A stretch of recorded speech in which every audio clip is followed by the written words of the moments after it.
wouldn't be able to do these awful things to me if I weren't still in this chair.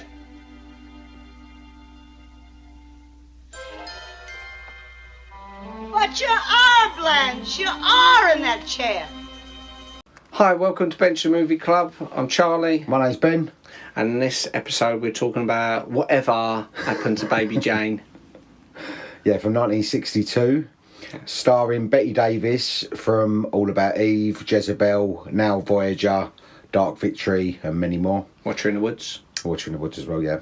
That was one of her lesser known ones though. That's like from... No, it's the only other one of hers we've done. Well, yeah, but she's got loads. Anyway. Leave me alone. And Joan Crawford from Mildred Pierce, Autumn Leaves, Sudden Fear, and also many more. So Talk Song, Johnny Guitar. Yeah, go on. There was B.D. Merrill, which is Bette Davis's real life daughter. She played the neighbour's daughter next door. Oh, okay. Yeah, that was Bette Davis's real daughter. Her only biological daughter. Victor Buono. Yep. Who played Edwin Flagg, the guy who plays the guitar. He famously played Christopher Lloyd's father in the series Taxi. Oh, okay. Even though he's only 8 months older than Christopher Lloyd. Okay. So that was depressing for him. He actually died of a heart attack, age 43, in 1982. 43? On the 1st of January 1982. Day before I was born. 43? 43? He was 43, so hang on. So in this, he was only about 20. He was only like 23 in this. Bloody hell. What, the one who plays... The one piano. who's playing... The piano. The piano? Yeah. You're joking. He's only like 23. Fucking hell. Because I had to double check. I thought, wait, he died day before I was born. Yeah. Age 43? Yeah. That can't be right. And I looked it up. No, it was. Is this 1962? Yeah. And he was only 8 months older than Christopher Lloyd. Because the thing is, this film, even though it's 1962, it feels older because it's black and white. Yeah. Because like we said about 12 Angry Men, which was like 57, and that was black and white, where everything was colour at the time. They wanted to do this in colour, but I think it was Bette Davis was against it, said no, because it's too sad a story, you've got to have it in black and white. Yeah, she goes, it makes it look too pretty if it's in colour. And it's a sad story. And you know what? The thing is, I think that's why it does feel a lot older, because at this time, most films was filmed in colour, because colour was this new thing. And like, so colour had been around for like 10, 15 years or something before this, I would say. Maybe the 50s, early 50s. You think Wizard of Oz... Wizard of Oz was colour, that was 37 or 39. 39. Gone with the Wind. Gone with the Wind was colour. That was 39. So that's what I'm saying, colour was this massive thing. So for them to do something in black and white was sort of like... It was against the grain. Yeah, it wasn't exactly. normal. But this film works so well in black and white. I don't think I cannot imagine this film in colour. I've seen colour photos and Bette Davis looks too distracted. I mean, she's meant to be like this nutcase anyway. Yeah. With all the white makeup. Yeah. But it is, I think in colour it would have looked a little bit too grotesque. The woman who played Victor Buono's Edwin Flagg's mum was Marjorie Bennett. She was actually from Australia. She was also in Mary Poppins, where she played the old woman in the park, Miss Lark, I think her name was. Miss Lark? Yeah, when it's got the old woman in the park. Is she the one with the two daughters who were like about 10 foot tall? Yeah, maybe. And she also done the voice of Duchess in 101 Dalmatians. Oh, okay. Yeah. Okay, that was her. Yeah. How old was she? Was she 32 or something in this film? Probably. I can't believe he was only that age. He was like... It's mad, isn't it? I thought he was in his 40s. Like, I thought, no, you've got that wrong. You're thinking of another actor. Well, you think, like, last week when we was talking... Actually, that's just reminded me of something. Because you think last week when we was talking about Nightmare on Elm Street 3, or a couple of weeks back, we was talking about Nightmare on Elm Street 3, and we said about how old the Doctor looked, who was like 31 or something like that. And we said, oh, he looks like mid-40s. Yeah. There was another parallel with that and this, whatever happened to Baby Jane. Because remember I said what they should have done with Nightmare on Elm Street 3 is not have the titles until about 10 minutes in after she drops. Yeah. This is what whatever happens to Baby Jane does. Yeah. You've got about an opening 10, 12 minutes before you see the credits. So, this is and that's where the story sort of starts, kind of thing. You get the backstory before that. Which is what I was saying I think they should have done with Elm Street 3. They should have had Patricia Arquette's story as the big... Because that goes on for about 10 minutes. As the big prequel. Then you have the title, and then you have the rest of the film. Yeah. Which this film does. It's also got Maidie Norman, who plays Elvira, the maid. No, the woman who... Yes. She's in Halloween 3, Season of the Witch, Airport 77. And she done a voice in Exorcist. I couldn't find what voice, but she done a voice, so it could have been one of the, like... It's got to be a demon voice, then. Could have been a demon voice, something like that. Okay. Yeah. I don't think it's the main voice, because I think she's well known. She was a chain smoker, the woman that done Reagan's voice. She was like had a really husky voice, but she was like a proper smoker, and she was drinking whiskey and smoking cigarettes when she was doing the dialogue. Right. Which sounds about right. It was directed and produced by Robert Aldrich, right, who also done Mean Machine, the original, not the remakes. Flight of the Phoenix, the original, not the remakes. Yeah. And The Dirty Dozen.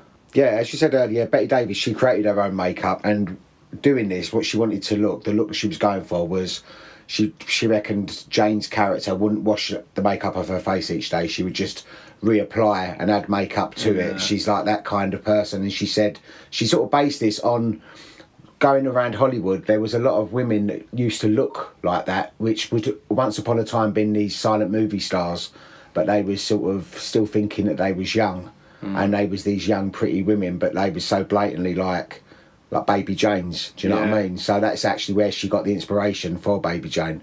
When she first put the makeup on and she walked out of her trailer, like, I think her daughter went, "No, Mum, you've gone too far this time." You know, and everyone was like, this ain't going to work. But then when they done the test shots of it, they went, yeah, she nailed it. This is perfect.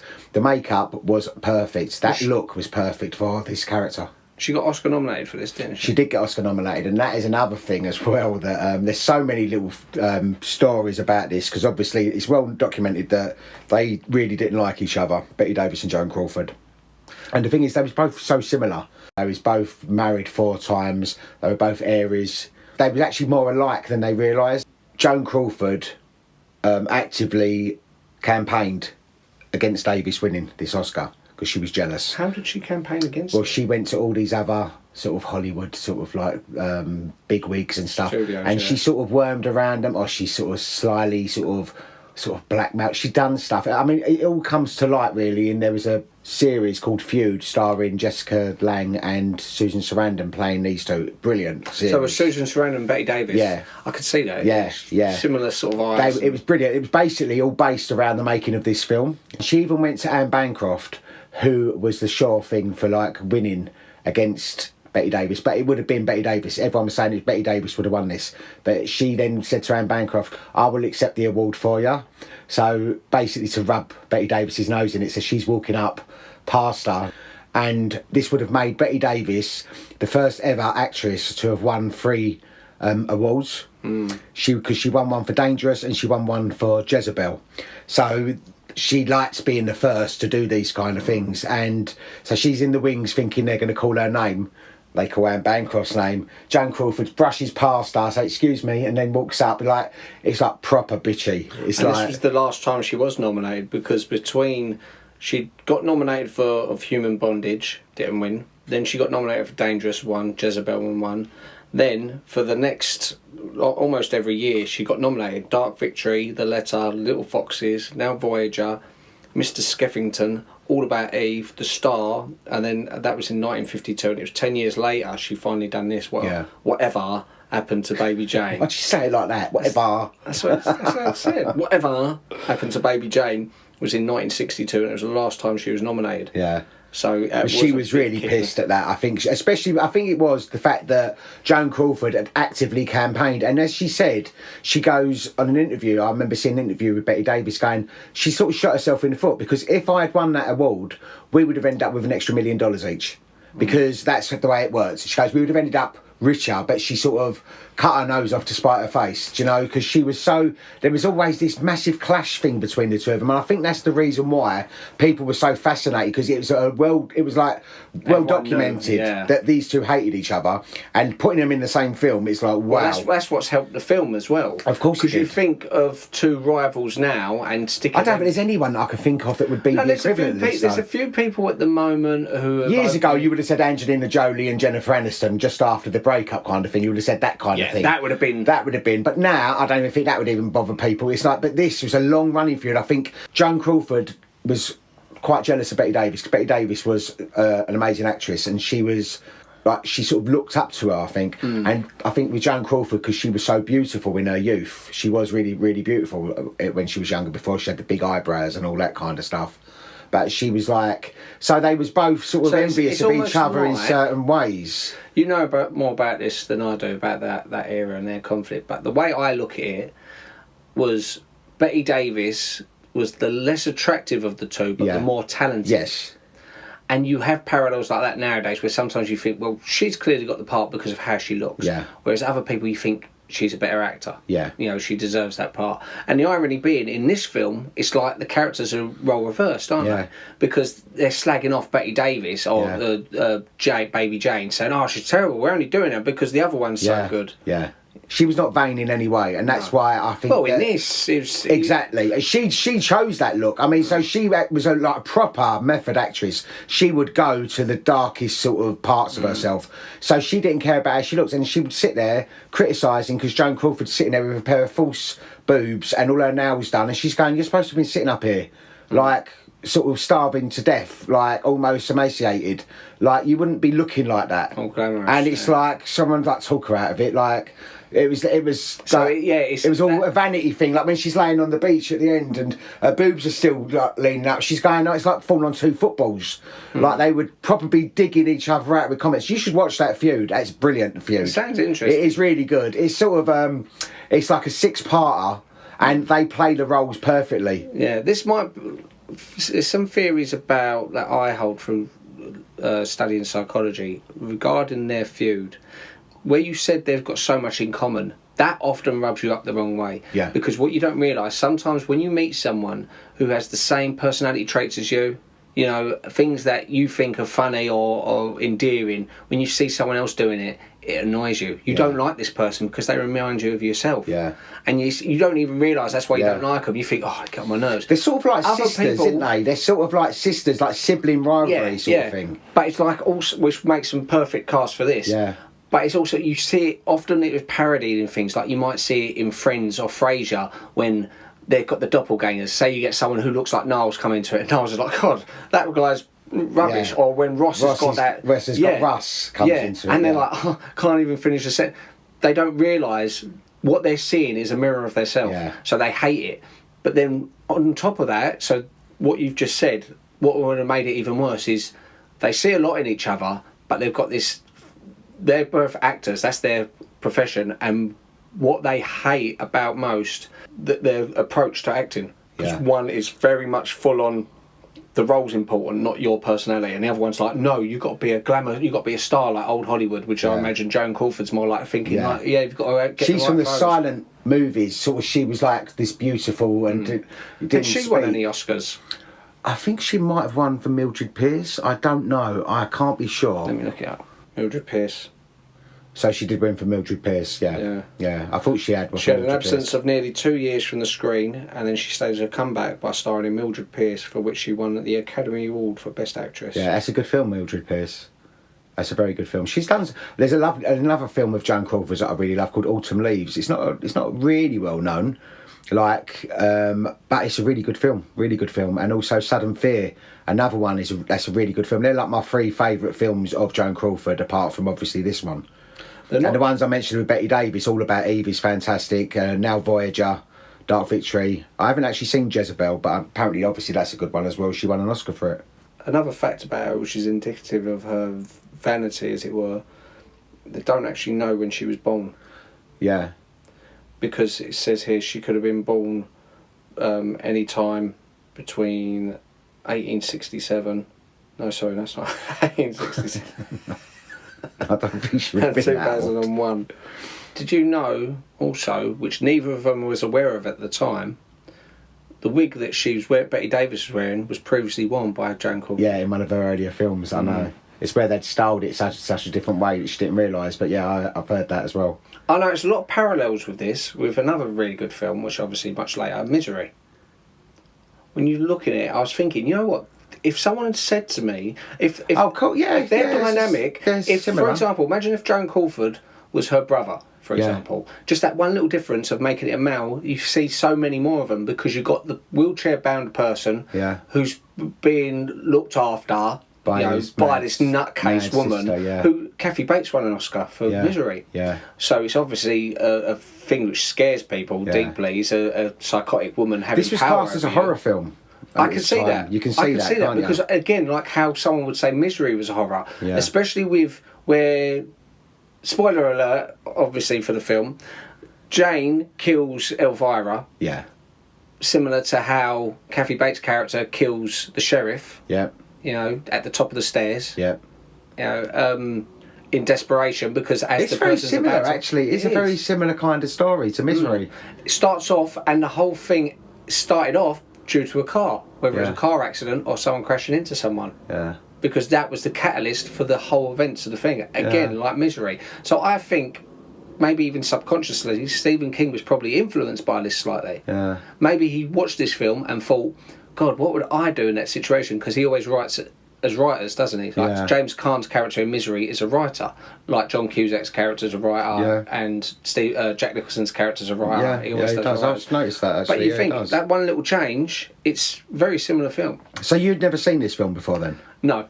Oh really? Okay. Did you know the storyline, or did you think you knew the storyline? No, I've seen Dawn French and Jennifer Saunders parody of it. No, I had an idea. I knew roughly it was about. I knew it was. I always knew about them two having a rivalry. Yeah. Again, this is through you mainly because I knew you was a big fan of the film and you would say about these things, and I know you'd watched the film quite a few times. I knew about the basic story of it, that they were childhood actors, or one of them was a childhood actor, something like that, and they're looking after each other. And when I was watching it, it wasn't until the bit at the end I thought they've done something wrong here. They've mucked up. Because you know when Blanche, when they're little girls, and Blanche has got that Dumb and Dumber haircut. God, what a terrible haircut. You see that Blanche doesn't like Jane. Yeah. You can see she's sort of looking down on her. She goes, "What?" And the mum says one day, it will roles will reverse. Yeah. So, but then when you're led to believe that it's Jane driving into Blanche, you think, but Blanche, that's weird because as a little girl she didn't like her, but then as an adult she was being nothing but nice to her. But there's only the twist at the end when she says, because you realise, well, I didn't actually see who was driving and who was opening the gate. Yeah. So it was her who done it. Yeah. And you think, then now the beginning. So if I watched it again, I'd go, the beginning makes more sense now. Yeah. Because I thought that was a misstep or a misdirection. And then she goes, "I made you ugly." She goes, "I turned you into this." And then she goes, "You used to be beautiful." And she goes, "I turned you into this." And she goes, and then that classic line at the end, "All this time we could have been friends." Sort of thing. It was. I think it's like it's just a brilliant film.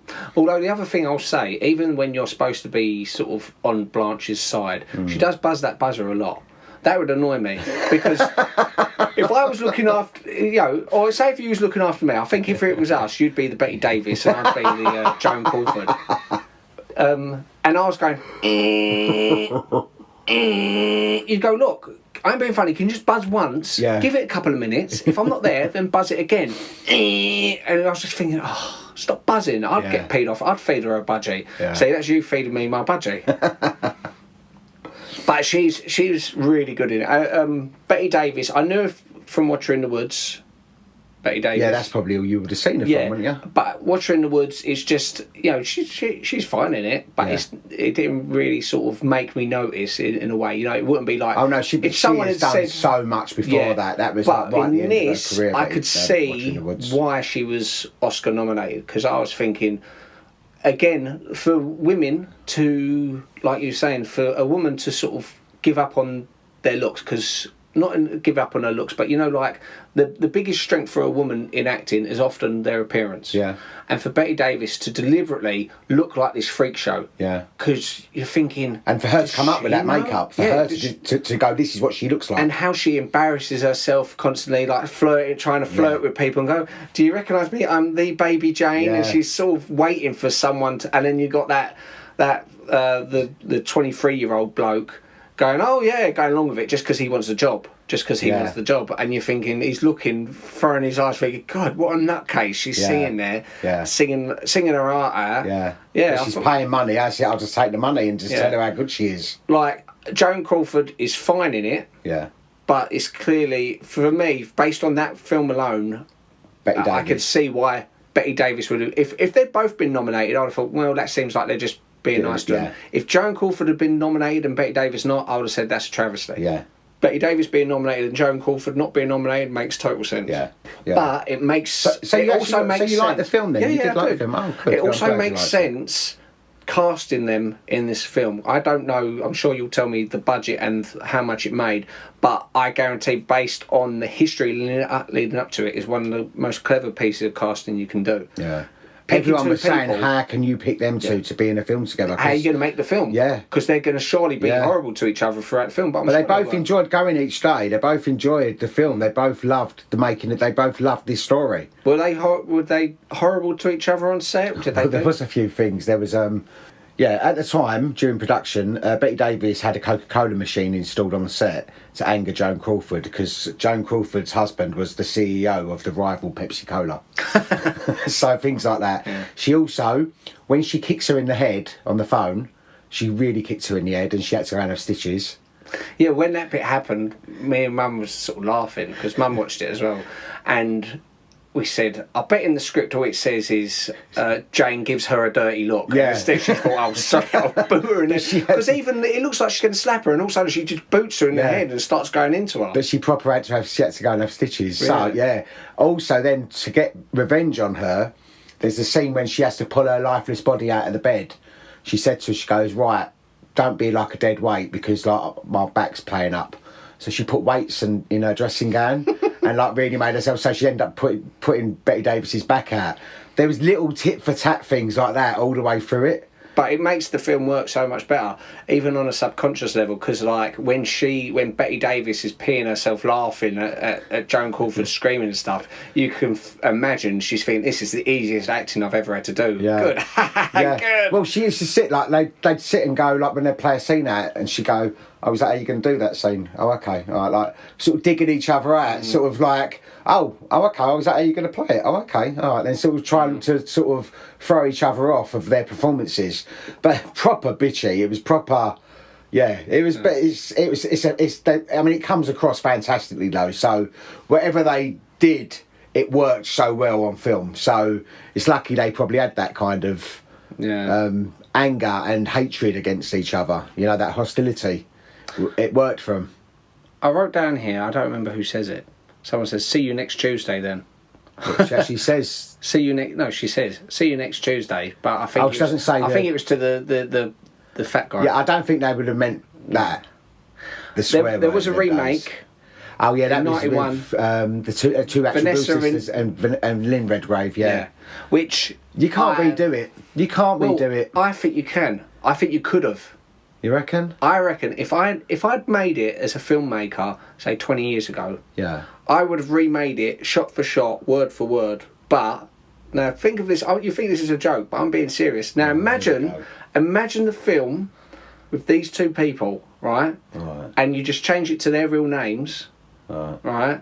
Prince and Michael Jackson. Yeah. Whatever happened to little Michael Jackson? Because you think about it, Michael Jackson started off as this like young talent, then he turns into this freak show with all like white face, but it could be a parallel universe. So Prince is in the wheelchair and Michael Jackson's being really giggling.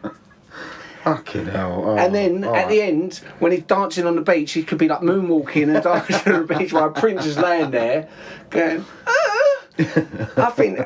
honestly, I mean, it'd be a comedy, but you wouldn't have to change the words. You have it word for word. You could have, but obviously, I think if I could do it now, I'd just get people who look exactly like them. Remake the film, get someone who looks like Elton John to be like the guy who comes around playing the piano for Michael Jackson. Oh.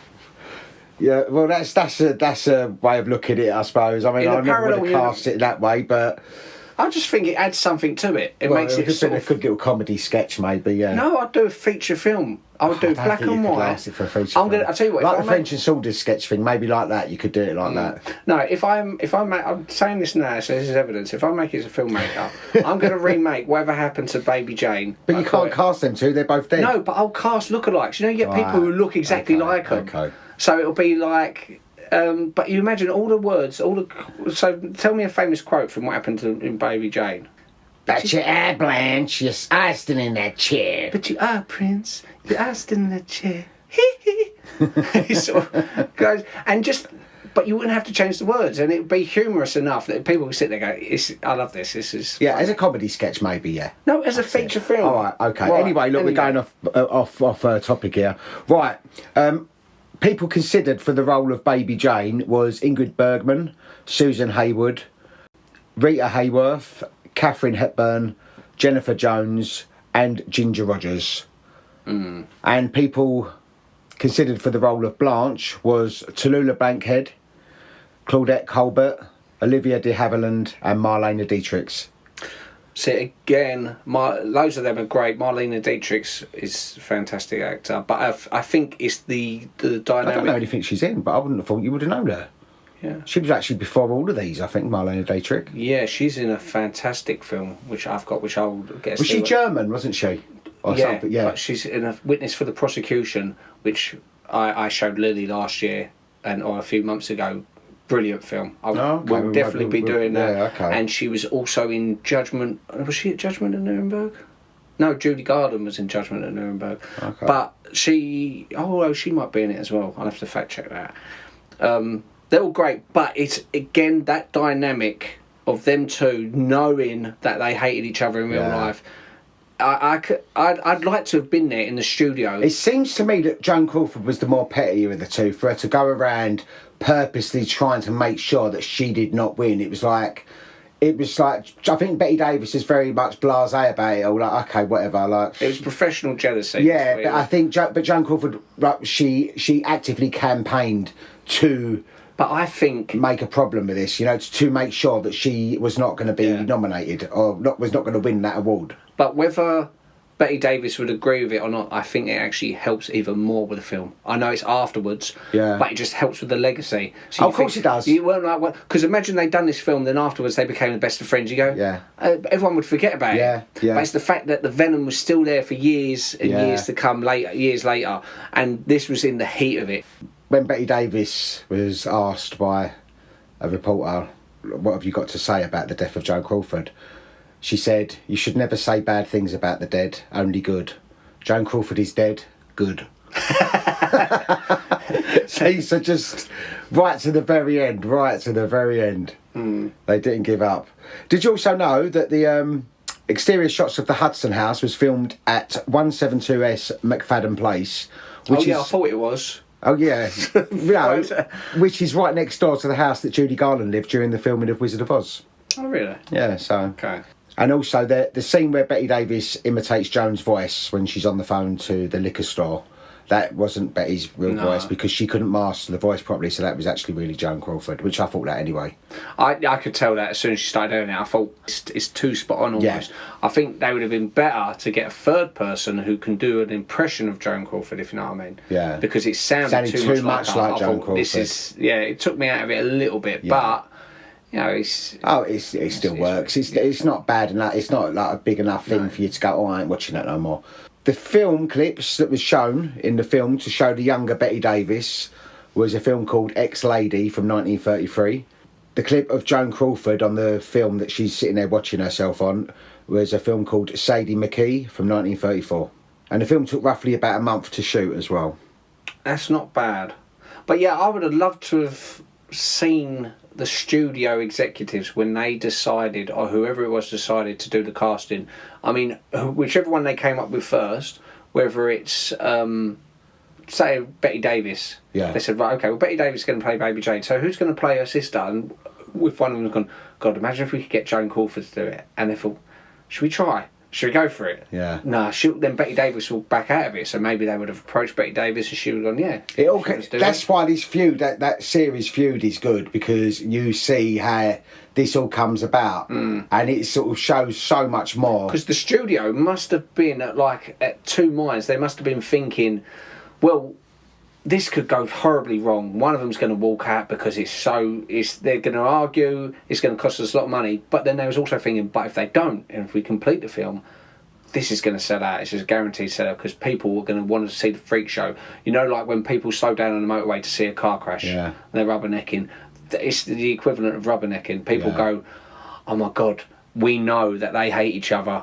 Let's watch the film and see how brutal it is. And there was stuff going on set, as I said, like I told you, like things they'd done to each other. And it's not like they're in a film where they've got to play best friends. No. They get to sort of embrace the hatred they have for each other. Yeah, the one-upmanship on each other. And I think it is appealing. It's like with some people say, oh, but it's nice to watch films where you see a couple who are actually a couple in real life and you think, the love they're showing on the screen, you know, there's some of that is real. Yeah. Like when they're kissing and stuff, you think they was actually dating in real life. Yeah. That's really nice. But it also works the other way when people hate each other. Yeah. Because passion, whether it's I think you get some of the best performances when there's a dislike between the actors. But also, say like in songs, there's loads of songs where artists are feuding and they'll do a song about each other where they hate them. Yeah. Like famously Lennon and McCartney. You know, so the Beatles are split up. So John Lennon done the song "How Do You Sleep," where he's saying, the actual line is, "The only thing you done was yesterday. Now you're gone. It's just another day," which is another song Paul McCartney. So he's basically saying, "How do you?" Didn't know they hated each other that much. Only for a while. When the Beatles first split, there was a big split. They actually became friends again years later. And Paul McCartney replied with. That was your first mistake, which I think is a even better song. So he's sort of just saying they're just digging each other out. Right. More famously, one of my favourite, I'm not into rap music that much, but my favourite rap song was "Hit 'Em Up" by Tupac. Oh, I don't know any of that. If you listen to Tupac "Hit 'Em Up", I'm not going to bother. No, listen. I'll just play afterwards. I'm going to play you the. No, you're not. I ain't listen. Okay, just tell me it. Okay. I can't repeat all the words because it's just loads of swearing and profanities. Basically, Biggie and Tupac, you've heard of them.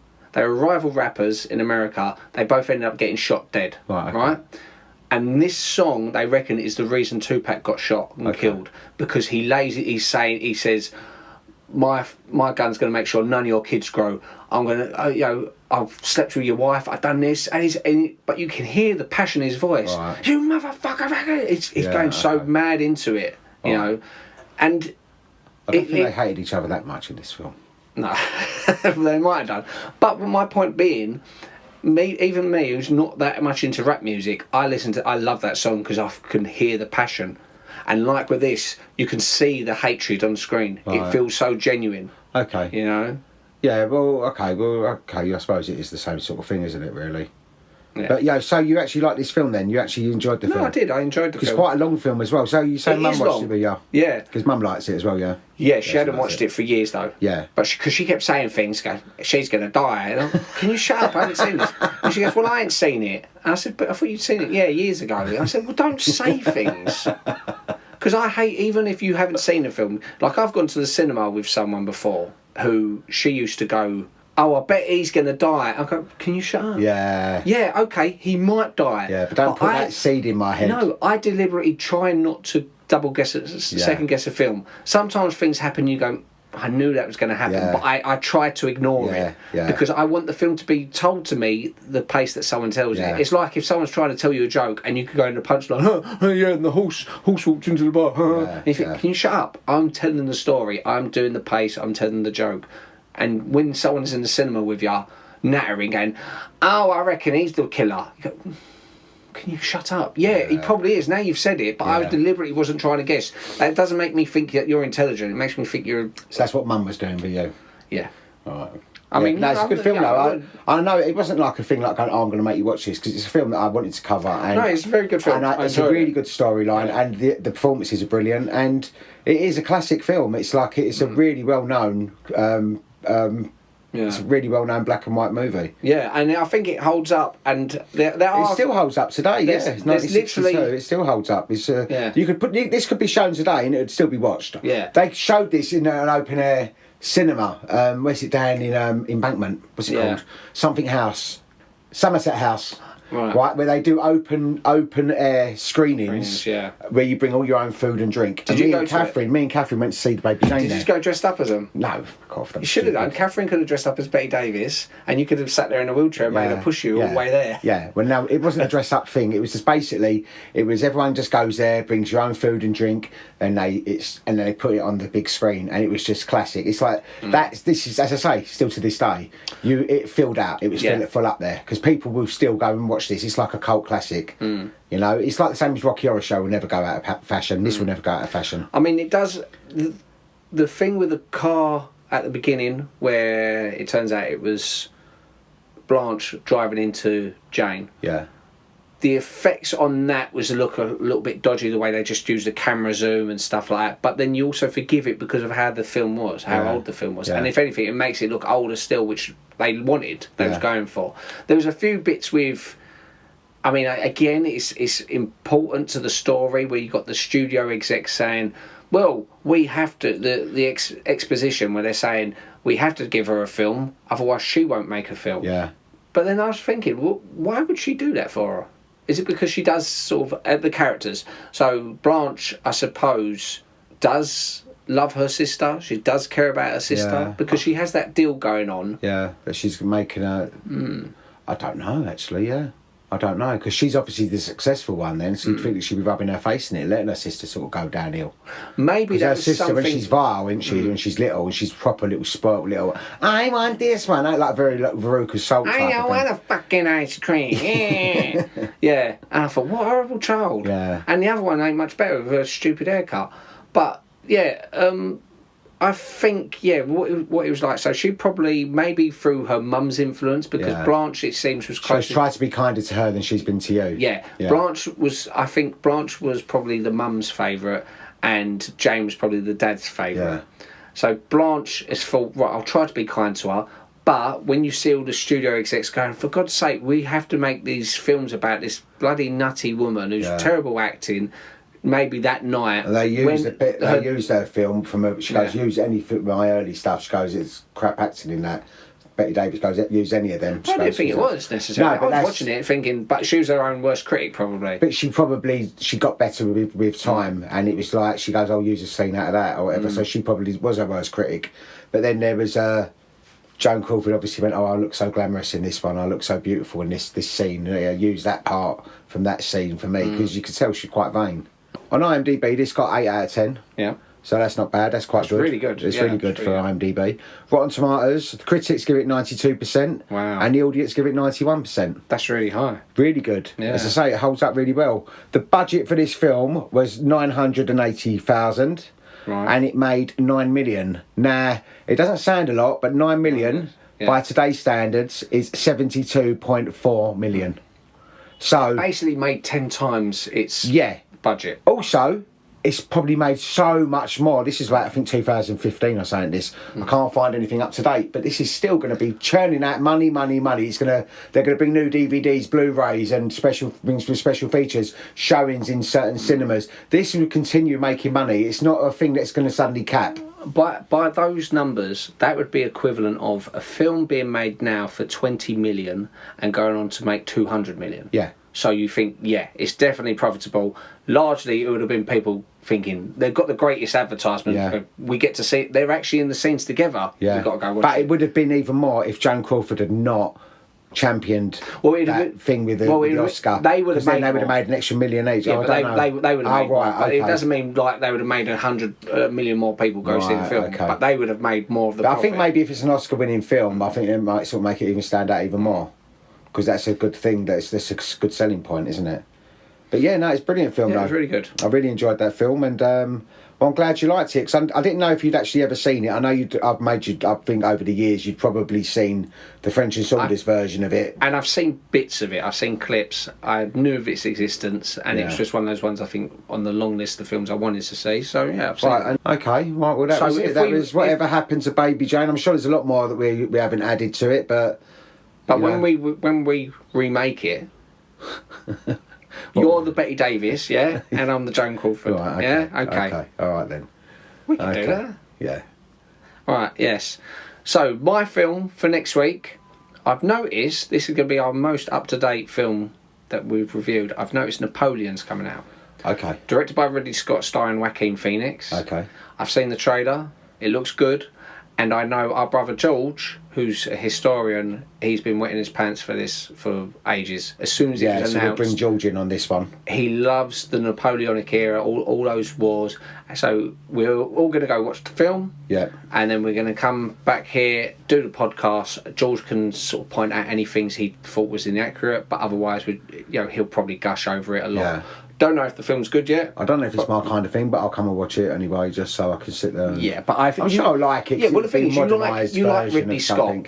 Yeah. You like Ridley Scott films. Yeah. You like Joaquin Phoenix. Yeah. He's good. I love He's that a great Joker. actor. That Joker. I was really surprised at Joker. I don't like all that superhero stuff, you know that. I liked years ago when it wasn't so in your face. I liked, was it Batman Returns? They was good. Like the original Superman and all that. I loved all them. Then it's like all this. It's too much now. So much, and it's like so I completely cut off from all that. So when it's like the Joker, I thought, oh, it's gonna be crap. I had to watch it. I watched it on a plane coming back from Mexico, and wow, what a fantastic film! Nothing like what I expected it to be. It was a really dark film. It was a different way of looking at the Batman story, the Joker story. It was nothing like what I expected. It didn't even have to have Batman. No, it's brilliant. Literally just had really this tragic character, and I watched it because I thought, I'll give it a go. Might as well give it a go. But we'll do that one day. We will do that one day. Okay, so that's brilliant. So yeah, next week we're going to do Napoleon. Okay. Right, okay. Well, thank you for listening to our podcast, and we hope you liked this Whatever Happened to Baby Jane. Also, don't forget we're on Instagram at Bench Movie Club Official. We're on YouTube. TikTok. It's all Bench Movie Club. TikTok, YouTube. We're on lots of other podcasts. Yeah. Right, okay, listen, thank you very much, and we'll catch up with you soon. See you later. Bye-bye. Bye-bye.